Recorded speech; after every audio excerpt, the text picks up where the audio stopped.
अमेरिकी राष्ट्रपति Donald Trump ने कहा है कि भारत के साथ टैरिफ का मुद्दा जब तक हल नहीं होता तब तक ट्रेड डील पर बात नहीं होगी।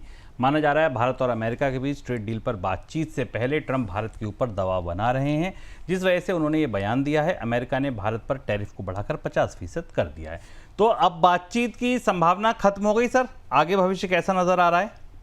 फिलहाल तो अभी भारत और अमेरिका के बीच रिश्तों में बातचीत की उम्मीद नहीं दिख रही। भारत के पक्ष की तरफ से ट्रंप के इस बयान की कोई प्रतिक्रिया नहीं दी गई। ये माना जा रहा था कि शायद 25 अगस्त को अमेरिका का प्रतिनिधिमंडल आएगा और बातचीत शुरू होगी। अब भारत या अमेरिका की तरफ से कौन पहल करता है चीज़ों को सामान्य करने की, रिश्तों को सामान्य करने की, इसका इंतजार किया जा रहा है। भारतीय पक्ष अब इसे स्वीकार कर रहा है कि टैरिफ अगर लगे हैं तो उसके बदले हमें कौन सी तैयारियां करनी चाहिए जिससे अर्थव्यवस्था के नुकसान को बचाया जा सके, जिस नुकसान के बारे में हम आपसे लगातार 2-3 दिन से चर्चा कर रहे हैं। शेयर बाजारों में भी उसका असर दिखाई दे रहा है। भारत को यह भी लगता है कि कुछ ऐसा ना करे जिससे कि ट्रंप को प्रोवोक किया जाए या और ज्यादा टकराव हो, लेकिन डिप्लोमेटिक स्तर पर डोनाल्ड ट्रंप को इस बात के संकेत भी दी जाए कि भारत की अपनी एक स्वतंत्र नीति है, उस नीति के तहत भारत चलता है। एक जो महत्वपूर्ण बात कहीं ना कहीं दिख रही है, जो आएगी निकल करके नहीं आएगी शुभम, वो ये है कि क्या भारत अपनी एक्सपोर्ट इंसेंटिव्स को रिवाइव कर सकता है दोबारा, जो डोनाल्ड ट्रंप के पिछले कार्यकाल के दौरान बंद किए गए थे। भारत और अमेरिका के ट्रेड रिश्ते डोनाल्ड ट्रंप के कार्यकाल में सबसे खराब रहे। पिछले कार्यकाल में भी ऐसा ही था, ये नसीहतें थी भारत के पास। तो क्या भारत कुछ बड़ा पैकेज लेकर आएगा जिसमें कि निर्यातकों की लागत कम करने की बात होगी, क्योंकि अब उसी की जरूरत है। उसके बिना निर्यातों को सीधे प्रोत्साहन के बिना वे 50% टैरिफ की मार नहीं झेल सकते और दुनिया के किसी भी अमेरिका के बाजार में अपने सामान का निर्यात नहीं कर सकते।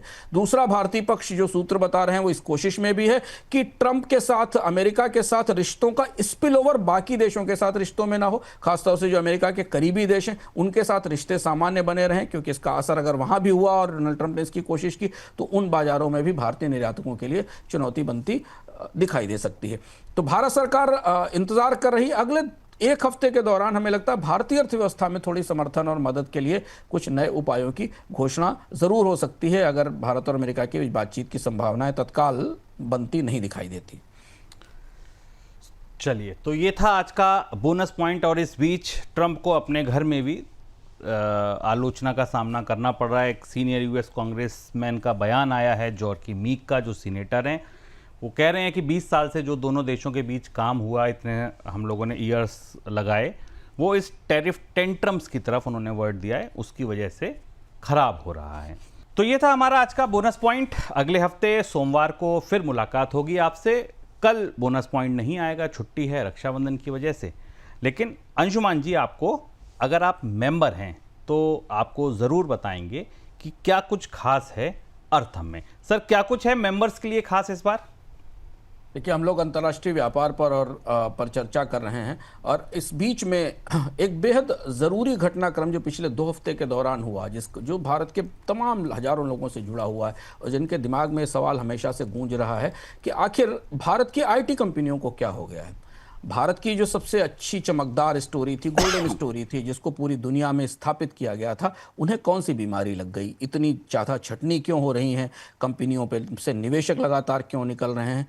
क्या ये केवल आर्टिफिशियल इंटेलिजेंस की वजह है या पीछे कुछ और भी है? कोई और भी गहरी समस्या है भारतीय आईटी कंपनियों में? ये आलस्य है, लापरवाही है या अहंकार है? कुछ तो ऐसा हुआ है जिसमें आर्टिफिशियल इंटेलिजेंस आने के बाद समस्या बढ़ी है। तो आर्टिफिशियल इंटेलिजेंस ने बीमारी लेकर आई है या आर्टिफिशियल इंटेलिजेंस के इस्तेमाल ने बीमारी बढ़ाई है? इस बार हम विस्तार से आपको पड़ताल करके बताएंगे कि भारतीय आईटी कंपनियां क्यों फिसल गईं ठीक उस समय जब वो तकनीक के शिखर पर खड़ी थी और दुनिया में तकनीक की नई generation, cloud computing, machine learning, artificial intelligence आ रही थी। तब हमारे आईटी दिग्गज क्यों पिछड़ गए और इसका कितना गहरा असर भारत के रोजगार परिदृश्य पर और शिक्षा पर हुआ है? तो इस बार विस्तार से हम चर्चा करेंगे, पड़ताल करेंगे, एनालिसिस करेंगे भारत की आईटी कंपनियों के भीतर की जाकर कि आखिर उन्हें किस चीज़ ने बीमार किया, एआई ने या उनकी अपने फैसलों ने, उनकी अपनी कमजोरियों ने।